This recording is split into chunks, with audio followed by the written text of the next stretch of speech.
प्यारे विद्यार्थियों, आपको पता है मैं आपको संस्कृत प्रबोधिनी पढ़ा रही हूँ। और संस्कृत प्रबोधिनी में जो बच्चों आपका पाठ चल रहा है, वृक्षेषु चैतन्यम विद्यते, जो है ये आपका पाठ चल रहा है सप्तमः पाठः। और ये आपका 7वां पाठ है, क्लास 12th, किताब संस्कृत प्रबोधिनी। और ये जो पाठ है बच्चों संस्कृत प्रबोधिनी का, वृक्षेषु चैतन्यम विद्यते, ये बहुत ही महत्वपूर्ण पाठ है। और इसका मैंने वीडियो पर एक पार्ट बना के दे दिया है आपको। ये जो है सेकंड पार्ट है। और इसमें क्या बताना चाहते हैं, ये जो पाठ है पूरा के पूरा पाठ पर्यावरण से संबंधित है। इसमें बताया गया है कि पेड़ पौधों में भी जीवन होता है और उन्हें हमें अकारण कभी भी नुकसान नहीं पहुंचाना चाहिए। जब जरूरत है तभी उसको जो है प्रयोग करना चाहिए। देखिए पाठ परिचय। पर्यावरण प्रदूषण की समस्या पूरे आज विश्व में व्याप्त है बच्चों। और इस समस्या की आहट हमारे जो पूर्वज थे, हमारे जो ऋषि मुनि थे, उन्होंने उन्होंने हमें जो है, पूर्वजों ने हमारे हजारों वर्ष जो है हमें पहले ही बता दिया कि जो है पर्यावरण की समस्या आएगी या आ सकती है या हो रही है। तो अतः उन्होंने इसके समाधान के लिए उन्होंने उपाय सोचे। और सोचे क्या उपाय, देखो इसके समाधान के लिए सबसे सरल और अनिवार्य उपाय उन्होंने वृक्षारोपण, उसका संरक्षण तथा संवर्धन बताया था कि ज्यादा से ज्यादा वृक्ष को उगाना चाहिए। ठीक है। और एक चीज और जो उन्होंने सबसे महत्वपूर्ण बात बताई, इसके लिए उन्होंने लोगों के सम्मुख बड़े वैज्ञानिक तथ्य भी रखे जो कि साइंटिफिक प्रूफ हो चुके हैं। ऐसे ऐसे फैक्ट्स रखे उन्होंने। इन तथ्यों में सबसे महत्वपूर्ण तथ्य यानी सबसे महत्वपूर्ण फैक्ट जो था, वृक्षों में हमारी तरह जीवन पाया जाता है। वे भी हमारी तरह सुख और दुख का अनुभव करते हैं, देखते हैं, सुनते हैं और और रस रस गंध आदि का अनुभव करते हैं। रसगंध मतलब पीते भी हैं वो जल को, है ना। जैसे हम पानी पीते हैं वैसे ही पेड़ पौधे भी पानी पीते हैं। और गंध और गंदी चीज का सूंघते भी हैं वो, देखते सुनते हैं और रसगंध आदि का अनुभव करते हैं। अतः उनको काटना जीव हत्या के समान है बच्चों। इस सबका उद्घाटन महर्षि वेदव्यास ने, जिन्होंने महाभारत ग्रंथ की रचना की थी, है ना, उसमें उन्होंने बताया महर्षि भृगु के द्वारा और भरद्वाज के वार्तालाप, जब उनकी बातचीत हो रही है महाभारत में, तब उन्होंने इन दो ऋषियों के माध्यम से यह संकेत ये बताया हमें। महाकवि कालिदास ने भी अपने सभी ग्रंथों में वृक्षों और हिरणों को मनुष्यों के दत्तक पुत्र के रूप में प्रदर्शित किया। दत्तक पुत्र जिनको हम गोद लेते हैं, ठीक है, उनको उनके साथ हम कैसा व्यवहार करते हैं, अपने बच्चों की तरह व्यवहार करते हैं, अपने पुत्रों की तरह व्यवहार करते हैं। तो हिरण और वृक्षों को क्या कह दिया अभिज्ञान शाकुंतलम में, महाकवि कालिदास के सभी ग्रंथों में, न केवल अभिज्ञान शाकुंतलम में, जो भी उन्होंने लिखे हैं, मालविका, अग्निहोत्री, चाहे कोई भी ग्रंथ लिखा हो, अभिज्ञान शाकुंतलम हो, चाहे उन्होंने बहुत सारे ग्रंथ लिखे हैं, मालविका, अग्नि मित्रम करके भी ग्रंथ है उनका संस्कृत में, इस तरह से काफी लिखे हैं उन्होंने। और उसमें उन्होंने मनुष्यों को जो है दत्तक पुत्र में, कौन, वृक्षों और हरिणों को दत्तक पुत्र के रूप में प्रदर्शित किया गया है। अभिज्ञान शाकुंतलम में शकुंतला की विदाई के समय वृक्ष तथा वन देवी उसे उपहार देने के साथ साथ रोने भी लगते हैं। देखो बच्चों, हिरन, है ना, हिरन उसका मार्ग रोक रोक कर खड़े हो जाते हैं, उन्हीं का अनुसरण करते हुए वर्तमान युग में गौरा देवी द्वारा आरंभ किया गया चिपको आंदोलन तथा मैती आंदोलन सबको अपनी ओर आकर्षित करने में सफल है। इसमें बच्चों आपका जीके का भी प्रश्न बन गया। ये जो अभिज्ञान शाकुंतलम ग्रंथ है, ये किसके द्वारा रचित है? ये कालिदास द्वारा रचित है। इसमें उन्होंने जो है वृक्षों और जो है हिरणों को क्या कह दिया, मनुष्य का दत्तक पुत्र के रूप में स्वीकार करने के लिए कह दिया, और उसका अनुकरण, और दूसरा उन्हीं का अनुकरण करते हुए गौरा देवी क्योंकि उत्तराखंड में चिपको आंदोलन चला था बच्चों, जिसे मैती आंदोलन भी कहते हैं। ये भी जीके का, वो पेड़ों से चिपक गई और उन्होंने जो है पेड़ों को कटाई को रोक दिया। अब सबको इस चिपको आंदोलन ने आकर्षित किया। ये भी एक तरह से है पर्यावरण की सुरक्षा के लिए आंदोलन चला था। देखिए प्रस्तुत पाठ वृक्षेषु चैतन्यम विद्यते महाभारत महाकाव्य से संकलित है। महाभारत के शक्ति पर्व शांति पर्व के 184 यानी 184वें अध्याय में महर्षि भृगु है ना, भृगु तथा महर्षि भारद्वाज के संलाप के माध्यम से वृक्षों में चेतना का होना सिद्ध किया गया है। चेतना का क्या अर्थ हुआ बच्चों? प्राण। उनमें प्राण है, चेतना है, वो देखते हैं, सुनते हैं, सुख दुख का अनुभव करते हैं। ठीक है। अंत में निष्कर्ष के रूप में यहाँ देखें, अंत में निष्कर्ष के रूप में यह भी संकेत दिया गया है कि मानवों को वृक्षों के साथ सहानुभूतिपूर्ण व्यवहार करना चाहिए। कैसा व्यवहार करना चाहिए मनुष्य को वृक्षों के साथ? प्रेम पूर्वक, सहानुभूति, प्यार का व्यवहार करना चाहिए। इसमें प्रश्नकर्ता महर्षि भरद्वाज हैं और उत्तरदाता तथा समाधानकर्ता महर्षि भृगु हैं। ठीक है। इनके द्वारा प्रतिपादित तथ्यों को ही भारतीय वैज्ञानिक जगदीश चंद्र बसु ने अपने प्रयोगों के द्वारा सिद्ध किया। इसमें हम जो भारतीय वैज्ञानिक थे, साइंटिस्ट थे, उन्होंने इस पे क्या किया? एक्सपेरिमेंट भी किया। इस प्रकार स्पष्ट होता है कि वृक्ष भी हमारी तरह पंच भौतिक, हमारा जैसे शरीर बच्चों पंच भौतिक तत्वों से बना है? इसमें आकाश है, पृथ्वी है, जल है, हवा है 5 तत्वों से, है ना, अग्नि भी है। इन 5 तत्वों से भौतिक शरीर हमारा बना है ना। तो इनको काटना जहां जीव हत्या के समान पाप बता दिया, है ना।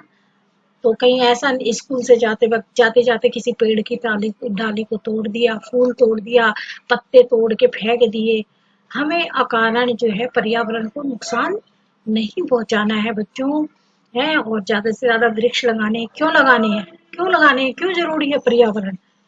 क्योंकि पर्यावरण है तो हम हैं, ये जीवन है। ठीक है। अगर हमारे चारों ओर का वातावरण प्रदूषित हो जाएगा, जहां पर पर्यावरण की सुरक्षा नहीं होगी, सब जीव जंतु को मार मार के खा जाएंगे, पेड़ पौधों को काट के सड़क बना देंगे वहां पर, है ना। तो क्या होगा? जीवन समाप्त हो जाएगा, पृथ्वी समाप्त हो जाएगी, है ना। तो आने वाला जो युग है, आने वाली जो पीढ़ी है, उसके लिए हम समस्या ही समस्या खड़ी करके जाएंगे। अतः हमें पर्यावरण की सुरक्षा की दृष्टि से और अपने जीवन की सुरक्षा के लिए भी, है ना, पेड़ पौधों को नहीं काटना, उनको नहीं तोड़ना, है ना, उनको जो है ज्यादा नुकसान नहीं पहुंचाना। ठीक है। ये नहीं कि अनायास ही उनको उखाड़ दिया, फेंक दिया, तोड़ दिया, ऐसा हमें नहीं करना। प्रदूषण का सबसे मुख्य कारण अंततः हम सबको वृक्षारोपण के साथ साथ इसका संरक्षण और संवर्धन भी करना चाहिए। ठीक है बच्चों। जो पॉलिथीन होती है ना, पॉलीपैक वगैरह, उसका इस्तेमाल हमें नहीं करना चाहिए। पॉलीथीन का अपने घर से थैला लेके गए और उस थैले में जो है सामान लेके दुकान से आ गए। आपको आशा कर रही हूँ समझ में आ रहा होगा। और ये पाठ आपको मैंने करा भी दिया था, लेकिन पाठ बच्चों थोड़ा कठिन है, मैं पहले भी बता रही हूँ कठिन है। ऊष्मतो मल्यायते वर्ण स्वतक फलम पुष्पमेव च मल्याते शीर्ष्यते च अपि स्पर्श स्तेन अत्र विद्यते। ये जो पहला श्लोक है बच्चों, पहला जो श्लोक है, ऊष्मतो का अर्थ आपको शब्दार्थ जरूर याद करने हैं। ऊष्मतः, घ्रमतः, इसको घ्रमतः भी बोलते हैं, गर्मी से। ऊष्मतः, घ्रमतः यानी गर्मी से। मल्यायते कुमलाता है, वर्णः रंग, त्वक त्वचा, छाल है, छाल। इसकी त्वचा को हम पेड़ की तो त्वचा नहीं कह सकते, हम छाल कहेंगे। शीर्यते गिरता है, झड़ जाता है, स्पर्श छूना। प्रस्तुत श्लोक में महर्षि भृगु के द्वारा वृक्षों में वायु तत्व की विद्यता का जो है प्रतिपादन किया गया है। देखें गर्मी के कारण वृक्षों के पत्ते मुरझा जाते हैं और साथ ही छाल, फल और फूल भी कुम्हला कर बिखर जाते हैं। इसलिए वृक्षों में स्पर्श तत्व होता है। स्पर्श तत्व वायु का विषय है ना। वायु स्पर्श तत्व वायु का विषय आता है, वृक्षों में वायु तत्व है। अब दूसरा श्लोक देखें बच्चों। दूसरा है वाग। देखें, वायु अग्नि अशनि निर्घोषै फलं पुष्पं दृश्यते श्रोत्रेण शब्दः गृह्यते तस्मात् पादपः श्रवन्ति। इसमें जो ये आया है पहला शब्द, इसको तोड़ देंगे बच्चों, है ना। वाग्वय अग्नि, है ना। वाग्वय है, अन्य अशनि है, इसको जो है हम तोड़ देंगे निर्घोषई। तो इसके 3 टुकड़े बन जाएंगे।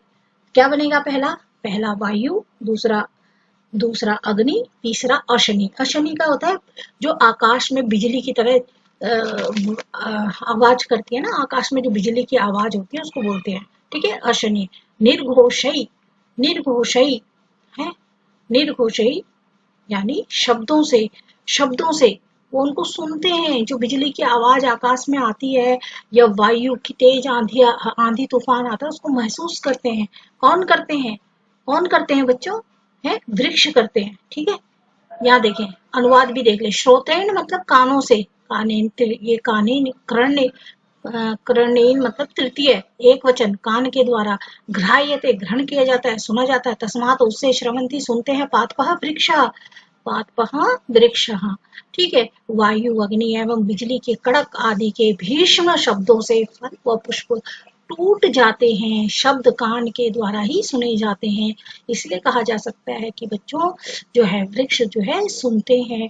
प्रस्तुत श्लोक में महर्षि भृगु के द्वारा वृक्षों में श्रवणीय, है ना, इंद्री जो है, श्रवणीय मतलब इंद्री, सुनने की इंद्री जो है वो होती है, ठीक है। इसका वर्णन किया गया है। तीसरा देखें बच्चों, तीसरा श्लोक भी बहुत महत्वपूर्ण है पेपर की दृष्टि से। वल्ली वेष्ट्यते, क्या है बच्चों? वल्ली वेष्ट्यते वृक्षम सर्व सर्वस्त च अपि गच्छति, है न, इसका है न हुएश दृष्टि च मार्गो अस्ति तस्मात् पश्यन्ति पादपः। देखो बच्चों, वल्ली वृक्षम वेष्ट्यते सर्वथा गच्छन्ति एव न च अदृष्टे मार्गे अस्ति। इसका अर्थ बच्चों देखें, वल्ली मतलब होता है, इसका श्लोक बच्चों आप किताब से देखना, और नहीं तो मैं पूरे श्लोक लिखकर आपको पीडीएफ भेजूंगी, ठीक है। वल्ली मतलब होता है बेल, वेष्ट्यते लिपटती है, सर्वतः सब ओर से, चारों ओर से, दृष्टि वाले, पश्यंती देखते हैं। प्रस्तुत श्लोक में महर्षि भृगु बेल के वृक्ष के चारों ओर लिपटने के उदाहरण द्वारा यह स्पष्ट करते हैं कि उनमें हमारी तरह दृष्टेंद्रिय विद्यमान होती है। बेल वृक्ष से लिपटती है और उसके चारों ओर घूमती चली जाती है। बिना दृष्टि के लिए मार्ग तो सूझता नहीं है, अतः वृक्ष देखते हैं, ठीक है। वो इधर उधर नहीं जाती बेल, सीधा जो है वृक्ष के चारों ओर गोल गोल घूमने लग जाती है। पुण्य, देखिए यहाँ पे देखिए बच्चों, पुण्यई है, स्थ गंधई धूपश्च विविधई रपि पादपाः। देखिए बच्चों, आरोगः पुष्पितः सन्ति तस्मात्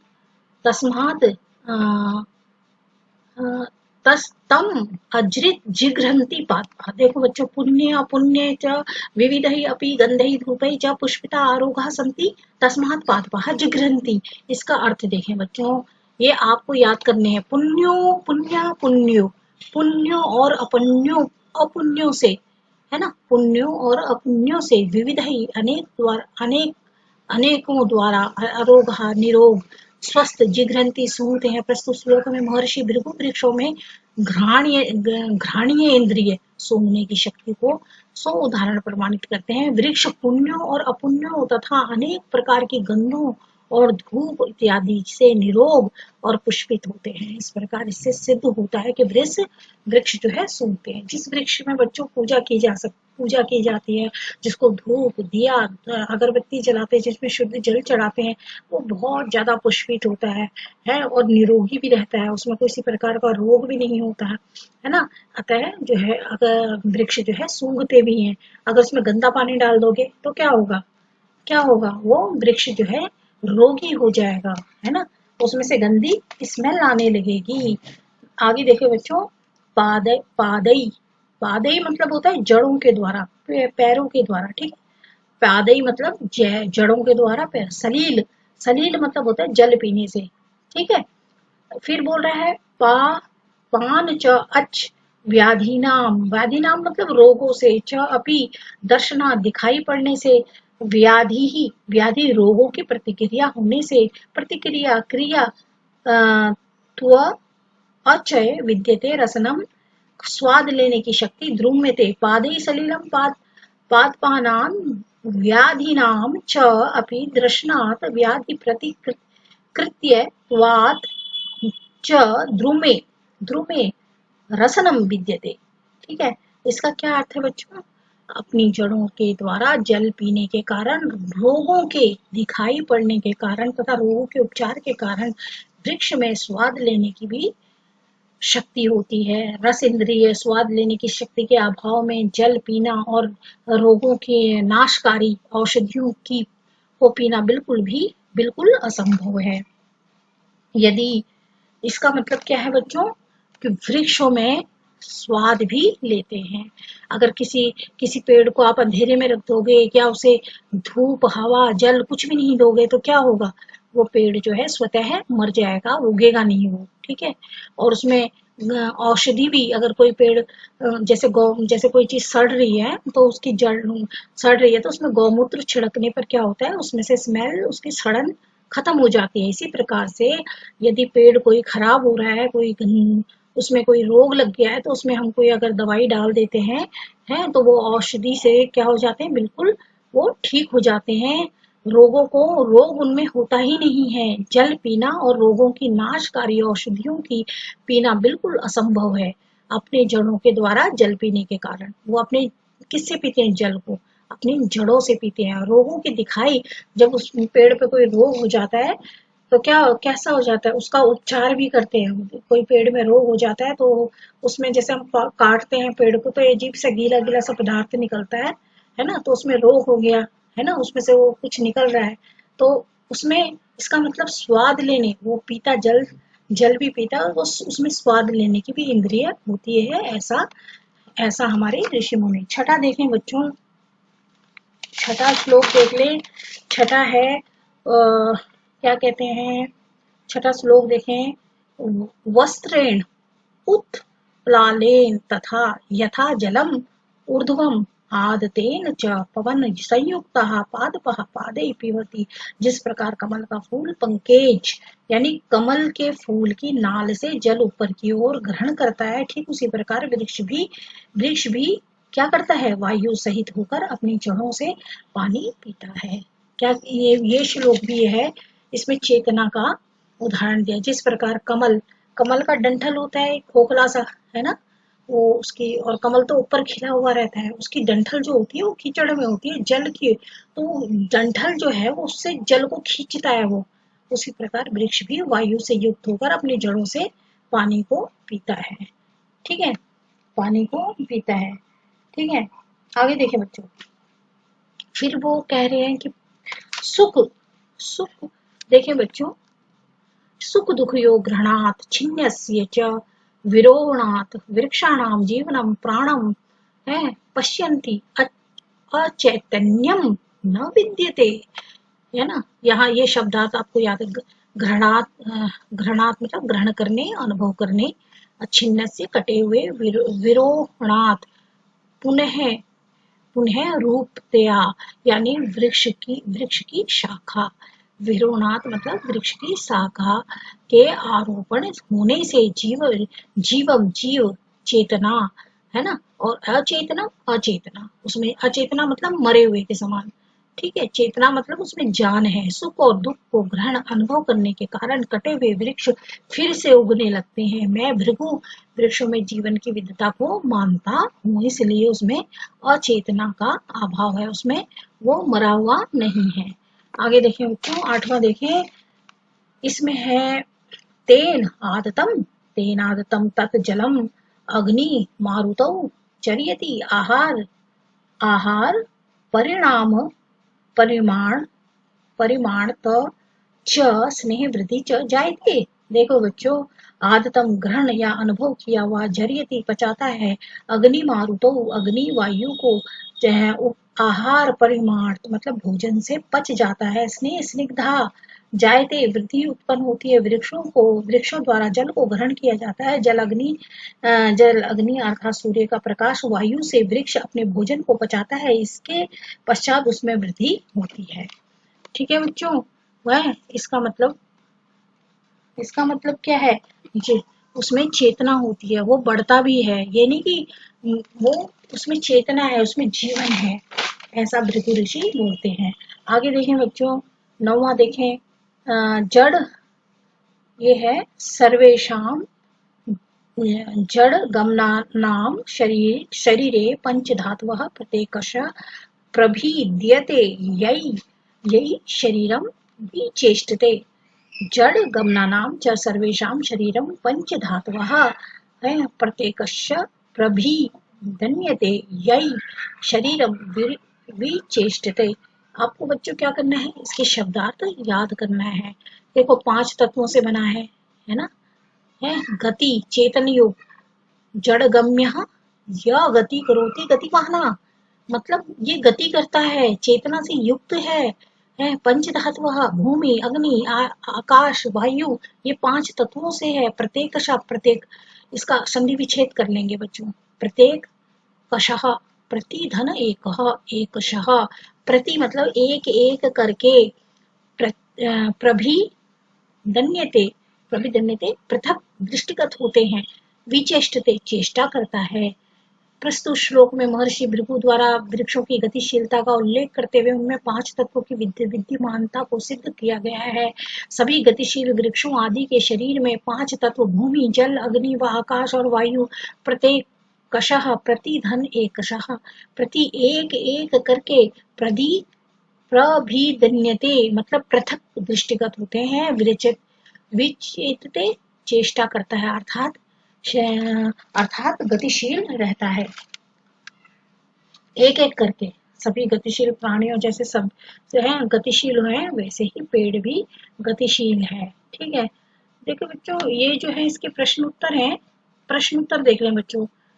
पाठम पठित्वा उत्तरम एक पदेन लिखित। ठीक है, कक्षा 12 विषय संस्कृत प्रबोधिनी, आपके हिंदी पढ़ा रहे हैं, बेतान किताब है, उसी का जो है सेकंड बुक लगी हुई है आपको, संस्कृत प्रबोधिनी। मैं सरस्वती दत्त इसका एक्सप्लेन कर रही हूँ। ठीक है बच्चों, पाठम पठित्वा उत्तरम एक पदेन लिखित, एक पद में देना है बच्चों। शब्द केन गृह्यते, शब्दों को हम कैसे सुनते हैं, कैसे सुनता है पेड़, है तो इसका उत्तर है श्रोतेन।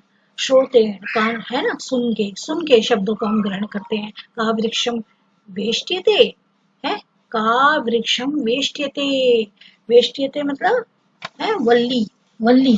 ठीक है, वल्ली, वेष्ट्यते मतलब वल्ली। आगे देखिए बच्चों, वल्ली मैंने बेल की तरह उसमें लिपट जाती है ना। वृक्ष में कौन लिपटता है, बेल, बेल की तरह उसके चारों ओर वो लिपट जाती है, हालांकि उसको दिखाई नहीं देता है। इसका मतलब वृक्ष देखते हैं, है ना, गोल गोल घूम जाती है वो, है ना। का वृक्षम वेष्ट्यते, कौन वृक्ष के चारों ओर लिपट जाता है, वल्ली, बेल लिपट जाती है। वस ये है वस्त्रेण उदर्पदंतुम केन जलम आदतेत, है कैसे वो जल को ग्रहण करता है। उत्पल नालेन, ठीक है, उत्पल नालेन अपनी नाल के द्वारा वो ग्रहण करता है। जैसे कमल का फूल होता है, कमल ऊपर होता है, उसमें एक लंबा सा पाइप होता है ना, पाइप की तरह उसकी वो होती है डंडी, उस डंडी से ग्रहण करता है वो नीचे की तरफ, उसको कीचड़ में जो है होता है। पादे क पीवती, है ना, पेड़ क्या पीते हैं, पादे क पीवती मल्यायते, है ना, क्या पीते हैं, है उनको गर्मी महसूस होती है। मल्यायते में है क्या, मल्यायते मतलब क्या है बच्चों, है मल्यायते मतलब उसके पत्ते जो हैं गर्मी से कुम्हला जाते हैं। ठीक है, पत्ते जो हैं उसके कुम्हला जाते हैं, गर्मी का असर होता है उसमें। जैसे पादे क पीवती है तो वो गर्मी उसको लगती है, ठीक है, मल्या लेते मतलब गर्मी। केशाम अचैतन्यम न विद्यते, है? वृक्षों में केशाम, इसमें नहीं होती चेतनता नहीं होती, वृक्षाणाम, वृक्ष ओ अचैतन्यम न विद्यते, कौन जो है इसमें जो है चेतना, चेतना से अचेतन युक्त होते कौन नहीं होते, वृक्ष नहीं होते। आगे देखो, पोष्टात उचितम विकल्पम चित्वा स्थान रिक्त स्थानम पूर्यति, देखो कह पादई सलीलम पाद पाना, पादई सलील पादानाथ ध्रुव में रसनम विद्यते, ठीक है, रसनम रस को पीते हैं वो, ठीक है, वस्त्रे ऋण उत्पलानेन, है ना, उत्पल नालेन यथो ऊर्ध्वः जलम आदतेत, जल जल को पीते हैं, पवन संयुक्ता पाद पे पादपः पादई पिबती, है ना, कैसे पीते हैं, जड़ों से पीते हैं, ठीक है। फिर डैश च सर्वेशम शरीरम पंच धातवः, है, जड़ जड़ग मानानाम च सर्वेशम शरीरम पंचतत्व, अगर हम जो है शरीर जो पेड़ जो है वो पांच तत्वों से ही है, पांच तत्वों के बिना जीवित नहीं रह सकता, जैसे कि मनुष्य, ठीक है बच्चों। इसके अब थोड़े से और रह गए हैं प्रश्न उत्तर, उसको मैं अपना जो थर्ड पार्ट है इसका, मैंने दूसरी बार इसका वीडियो बनाने का कारण बच्चों ये रहा क्योंकि ये थोड़ा पार्ट मुश्किल भी है, और इसलिए मैंने इसको दोबारा से बनाया है। एक बारी बना के फिर दोबारा आप इसको क्या करोगे बच्चों, बार बार सुनोगे इसे, अगर आप शब्दार्थ याद कर लोगे तो फिर आप इसके आसानी से प्रश्न उत्तर वगैरह सब कर लोगे, ठीक है बच्चों। आशा करती हूँ आपको समझ में आ रहा होगा, और खूब अच्छे से पढ़िए बच्चों, खूब मेहनत कीजिए, खूब पढ़िए, और वीडियो को काफी बार देखना पड़ेगा, है ना, और लिखना पड़ेगा, कॉपी और पेन लेके बैठा करिए, और कॉपी पेन लेके अच्छे से फिर सुन के फिर लिखें। और बच्चों विद्यार्थी काल में तो जो है पढ़ाई का ही समय होता है, तो आपको मेरा आपका उद्देश्य भी होना चाहिए कि आपको 12वीं में अच्छे नंबर लाने हैं, ये आपका अभी मुख्य उद्देश्य होना चाहिए, और और कोई उद्देश्य नहीं होना चाहिए अभी, ठीक है। मो ठीक है, आशा कर रही हूँ आपको समझ में आ रहा होगा, है। और जैसे जूझ में जो है, जूझ का जो नायक है, जो लेखक था, वो क्या किस तरह से कितनी मेहनत से कभी भैंस की पीठ पे लिख देता था, कभी चलते चलते याद करता था, इसी तरह से वो काम करते करते उसमें लगन थी पढ़ने की। जूझ वाला जो कैरेक्टर है लेखक का, है, उसको आप दृष्टि में रखकर तब जाके पढ़ाई कीजिए, ओके। आशा करती हूँ आपको समझ में आ रहा है होगा। पाठ थोड़ा कठिन है, कठिन शब्दों को संस्कृत में बच्चों आपको जो है शब्द और अर्थ याद होने चाहिए बस, ठीक है। ये चैनल बना रखा है सरस्वती दत्त करके, मैंने अपने नाम से चैनल बनाया है, आप इसको लाइक भी कीजिए, सब्सक्राइब भी कीजिए और शेयर कीजिए, ठीक है बच्चों। और इसी के साथ मैं सरस्वती दत्त अपने शब्दों को विराम देती हूँ, और वीडियो को देखने के लिए थैंक्स, और आपका दिन जो है मंगलमय हो, ऐसी मैं कामना करती हूँ, शुभ हो और मंगलमय हो आपका दिन। धन्यवाद। जय हिंद, जय भारत।